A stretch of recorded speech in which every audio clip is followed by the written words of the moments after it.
Happy Ganesh Chaturthi everyone. Hello guys, नमस्कार। कैसे हैं आप सब? और होप आप लोग बहुत अच्छे होंगे और मैं भी अच्छी हूँ। मेरा हरतालिका तीज अभी एक दिन पहले ही निकला था और मॉर्निंग में मैं बस चाय वाय पी करके नहा धो करके बस लग गई थी काम में। और ये साथ साथ जो फ़ोन पे बात कर रही हूँ ना मैं, ये मेरे ससुराल से कॉल आई थी, जो कि ऐसी कॉल होती है जो आप चाह के भी डिस्कनेक्ट नहीं कर सकते हो। तो फिर मैं बात करते करते ही सारा काम अपना निपटा रही थी, क्योंकि मेरा काम रुका रहे और मैं किसी से बात करूं ये मुझसे हो नहीं पाता है। मैं अपने काम को साथ साथ निपटाती रहती हूँ, क्योंकि आज ही मुझे लाना था गणपति बप्पा को और मेरा कल हरतालिका तीज निर्जल व्रत था। और आज अभी मेरा पारण भी बल्कि नहीं हुआ था, सिर्फ चाय वगैरह पिया मैंने, ऐसे कुछ कुछ स्नैक्स ले करके। बट मतलब अंदर से ऐसी फीलिंग थी ना कि ओह माय गॉड, मेरा काम जल्दी से हो जाए, मैं बप्पा के आने से पहले जो है जल्दी जल्दी कर दूं। जैसे कोई मेहमान नहीं, घर पे कोई स्पेशल मेहमान घर आने वाले होते हैं, ऐसी फीलिंग मुझे हो रही थी। और मुझे ऐसे लग रहा था कि अरे मैं लेट ना हो जाऊं उनके आने तक, मेरा ऐसा ना हो जाए कि मेरा काम ही होता रह जाए। और हस्बैंड वैसे भी ऑफिस गए हुए थे, वो कुछ ही समय के लिए मुहूर्त के टाइम पे ही आने वाले थे कि उस समय ही बप्पा को लेके आएंगे। तो मुझे माइंड में पूरा कैलकुलेटेड रहता है मेरा टाइम कि मुझे किस समय में क्या करना है, कितने टाइम में क्या ख़त्म करना है। पूरे टाइम एक काम तो करती नहीं रहूँगी।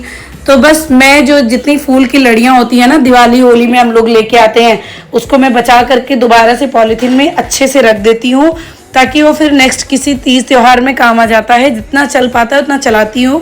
मुझे अच्छा लगता है चीज़ों को, लड़ियों को, और ये जितना भी डेकोरेशन का सामान है ना, ये सब मैं इकट्ठा करके ज़रूर एक जगह रखी रहती हूँ, ताकि अचानक से अगर मुझे कुछ करना है तो मुझे बार बार मार्केट की तरफ ना भागना पड़े, मेरे पास अब पहले से चीज़ें हों। तो बस बप्पा का हमने चौकी सजाना शुरू कर दिया था। और मेरा मतलब माइंड जो था वो बहुत कुछ तरीके का करने का था। बैक टू बैक सारे त्यौहार पड़ने की वजह से मैं बहुत कुछ नहीं चीज़ें ला पाई, ना अरेंज कर पाई, तो इस वजह से भी ऐसा था। और फिर मेरी तबीयत भी बिगड़ गई थी, तो इसलिए जो है आपने हरतालिका तीज में व्रत में देखा ही होगा मैं कितना लो थी, और बहुत बहुत ज़्यादा लो थी। बट आज मैं गणपति बप्पा को लाना चाहती थी पूरे दिल से, पूरे मन से, इसलिए मैं अपने बॉडी में बहुत अलग तरह की फुर्ती दिखा रही थी कि बस करो, अब जल्दी जल्दी सारे काम निपटाने हैं और जो चीज़ें मेरे पास है मैं उन्हीं से शुरू करूँगी, उन्हीं से शुरुआत करूँगी। और फिर मैंने उनके लिए भोग प्रसाद भी बनाया था घर पे, पता है आपको। और मैं ये भोग प्रसाद बना करके उनको अपने हाथ से चढ़ाना चाहती थी। सच मानो तो मैं उनको इम्प्रेस करना चाहती थी कि वो सिर्फ और सिर्फ मेरे घर हमेशा आते रहे। और मतलब नहीं, ये तो स्वार्थी होने वाली बात हो गई। सिर्फ मेरे घर तो आते नहीं है, इतने लोग मेहनत करते हैं पीछे से, तो वो तो सबके घर जाते हैं। बट हमारे घर पे मैं यही सोचती थी कि अपना आशीर्वाद बनाए रखे, बप्पा को कहीं से किसी भी तरह की कमी ना लगे। तो बस अपनी तरफ से पूरी कोशिश की है। आपको कैसा लगा है वीडियो, आप ज़रूर बताना।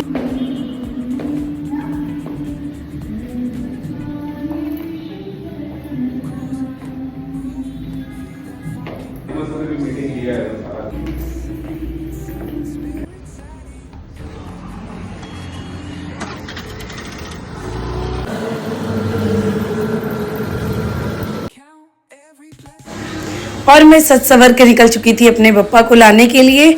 आप बताना मेरा लुक आपको कैसा लग रहा है। और बस बहुत ज़्यादा दूर नहीं, पास में ही था मार्केट, वहाँ जा कर के हमने देखा बहुत प्यारे प्यारे बहुत सारे बप्पा आए हुए थे उनके पास।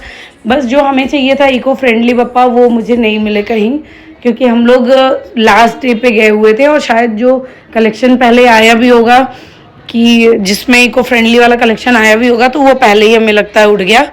बट जहाँ जहाँ मैं गई वहाँ वहाँ मुझे यही बप्पा मिले। तो कुल मिला करके हमें बस थोड़ा सा चीज़ें देखनी होती है ना, उसमें मूसक देखने होते हैं, उनकी सूंड देखनी होती है, वो सब चीज़ें मैं देख रही थी। और फिर लेने के बाद बप्पा को मैं निकल चुकी थी और मैं बहुत एक्साइटेड थी।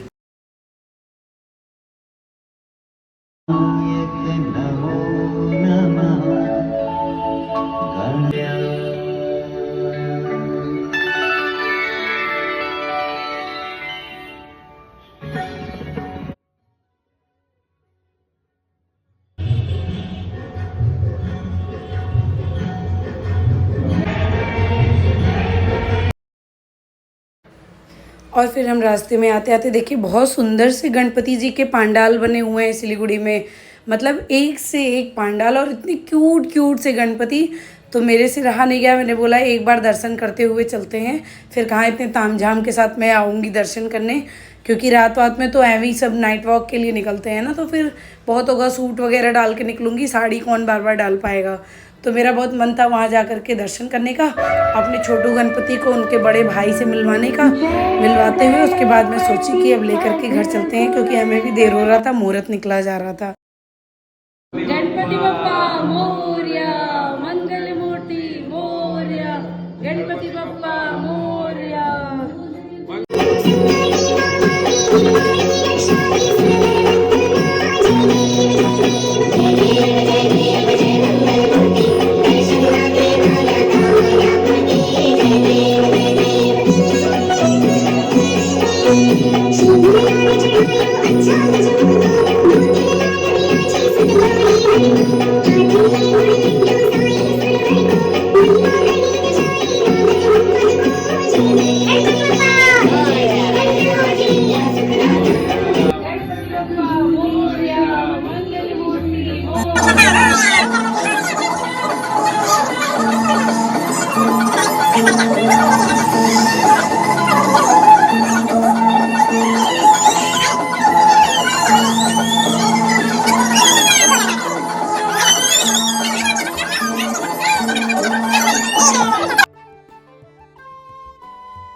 अब फाइनली हमारे गणपति जी स्थापित हो चुके थे और मेरे हस्बैंड ने उनकी पूजा करना शुरू कर दिया था। और जैसे जैसे मैं बताती गई वैसे वैसे वो थोड़ा बहुत चीज़ें करते गए, और जितनी चीज़ें हम लोगों को पता थी उतना हमने सब कुछ फॉलो किया। और उनका भोग प्रसाद वगैरह भी मैंने घर पे ही बनाया था, वो भी मैंने उनको चढ़ा दिया लड्डू ला करके। सबसे पहले मेरा मतलब बहुत अंदर से इच्छा थी कि मैं उनके फर्स्ट डे में अपने हाथ का बना हुआ लड्डू चढ़ाऊँ। मार्केट से तो ले ही आते हैं अगले दिन, उसमें क्या है, बट अभी फ़िलहाल तो पहले।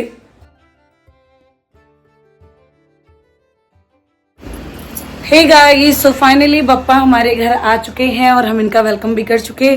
और लड्डू जो मैंने बनाया था अपने हाथों से वो इनको मैंने चढ़ा दिया है। अब मैं जा रही हूँ इनका भोग प्रसाद बनाने के लिए। मतलब मैं लगभग चीज़ें बना चुकी हूँ, बस पूड़ियाँ तलनी बाकी हैं, वो बनाऊँगी। उसके बाद बप्पा को चढ़ाऊँगी हलवा, पूड़ी एंड छोले, पनीर और चिकपीस के छोले।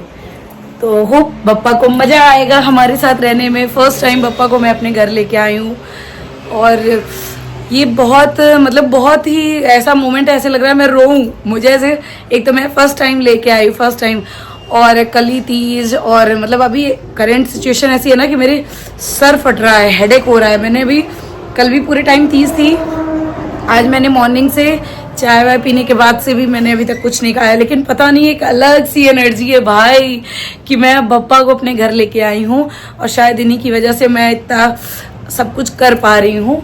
तो मेरे बप्पा हमेशा हमारे पास ऐसे ही रहें और ऐसे ही अपना प्यार बनाए रखें हम लोगों पे, और ऐसे ही सुख समृद्धि शांति की कामना आप लोगों के लिए भी मैं करती हूँ।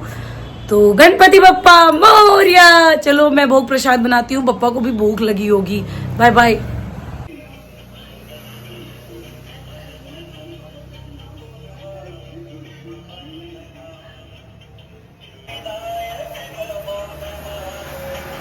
तो बप्पा को मैं यहाँ गुड नाइट बोलने आई थी, तो वो भोग वोग लगा करके अब सोने जा रहे हैं। अब आप लोग भी सो जाइए।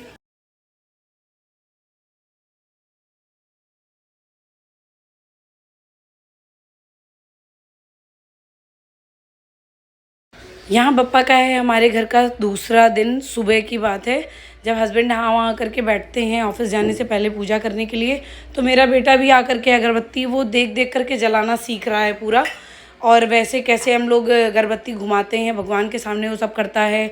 अपना नाश्ता लेकर के आता है कि बप्पा को भी खिलाएंगे और उसी में से उठा उठा करके खुद भी खाएगा। मतलब बप्पा का एक दिन का भी भोग उसने छोड़ा नहीं। और हमने सेकेंड डे भगवान को बेसन के लड्डू का भोग चढ़ाया था। बाकी मैंने जो भी नाश्ता बनाया था मॉर्निंग के टाइम का, उनको ब्रेकफास्ट दिया था फ्रूट्स वगैरह के साथ। और फिर ये है हमारे विसर्जन का दिन, भगवान के विसर्जन का दिन। ये आखिरी दिन था। हमने कुल मिला के 2.5 दिन रखा था भगवान को अपने घर पे, और 2.5 दिन से ज़्यादा मैं अभी नहीं रख सकती थी, क्योंकि एक तो मैं फ़र्स्ट टाइम रख रही थी, तो मुझे था कि अभी मैं अच्छे ही 2.5 दिन करके विसर्जन कर दूं बप्पा का, वरना किसका ही दिल करता है इतने दिन की सेवा के बाद भगवान को भेजने का। तो मतलब ऐसे लग रहा था ना मेरे घर में कोई छोटा सा बच्चा मैं लेके आई, और मैंने उसको 2-2.5 दिन रखा, थोड़ा बहुत खिलाया पिलाया, सेवा किया, और उसके बाद ऐसे लग रहा है कि अब मुझे किसको मतलब वापस भेजना है। आज एकदम मन एकदम दुखी था, बिल्कुल मन अच्छा नहीं था।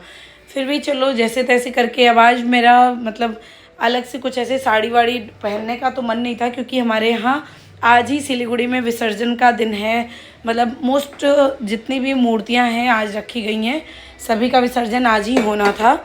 तो सारे लोगों ने जो है लाइट ही कट कर दिया था। 12-13 घंटे से उस दिन लाइट ही नहीं थी, पूरी गर्मी में मैंने, और हमारा इन्वर्टर का जो है बैटरी भी अभी ख़राब हो रखा है, तो मैंने पूरी गर्मी में ही सारा काम किया। बच्चे को नहलाया, वो देखो अभी सो भी रहा है पीछे बेड में।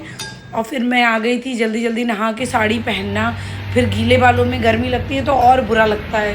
फिर फ़िलहाल जैसे तैसे मैं रेडी हुई जल्दी जल्दी से, और रेडी होने के बाद से फिर से मुझे भोग प्रसाद बना करके कुछ भगवान को चढ़ाना था, खिलाना था। उनको खिला पिला करके ही अपने घर से विदा करते हैं ना, किसी को भूखे पेट तो भेजते नहीं है। तो ब्रेकफास्ट हम पहले भी करा चुके थे, उसका मैंने शॉट नहीं लिया था। और यहाँ मैं रेडी होने जब लगी थी तो मैं जा कर के थोड़ा बहुत वीडियो वगैरह बनाने लगी।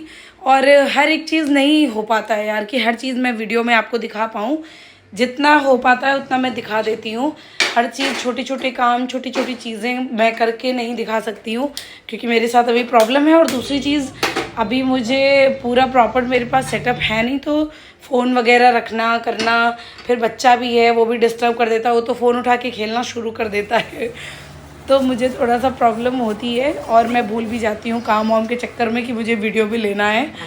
तो फ़िलहाल इतनी वीडियो आपके लिए इसलिए लिया मैंने कि आपको मैं दिखा सकूँ कि हाँ मैंने गणपति जी को अपने यहाँ कैसे लाया था, और कितनी खुशी से हम लेके आए, कैसे कैसे हमने उनका 2.5 दिन में पूरा पूजन चीज़ें की साथ में मिलके। और उसके बाद हम कैसे विसर्जन करने गए थे।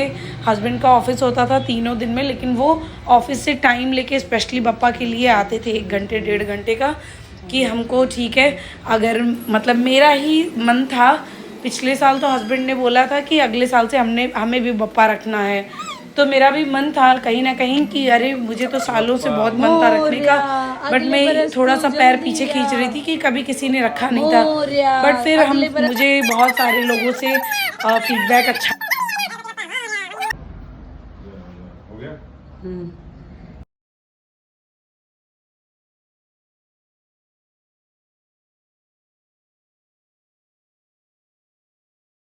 गणपति बप्पा अगले बरस तू, गणपति बप्पा मोरया अगले बरस तू जल्दी।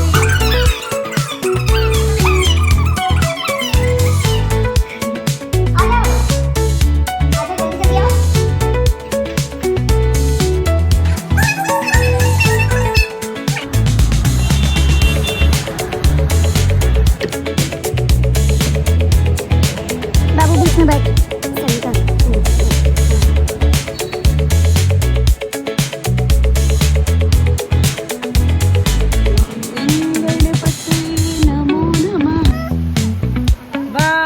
गणपति बप्पा मोरया।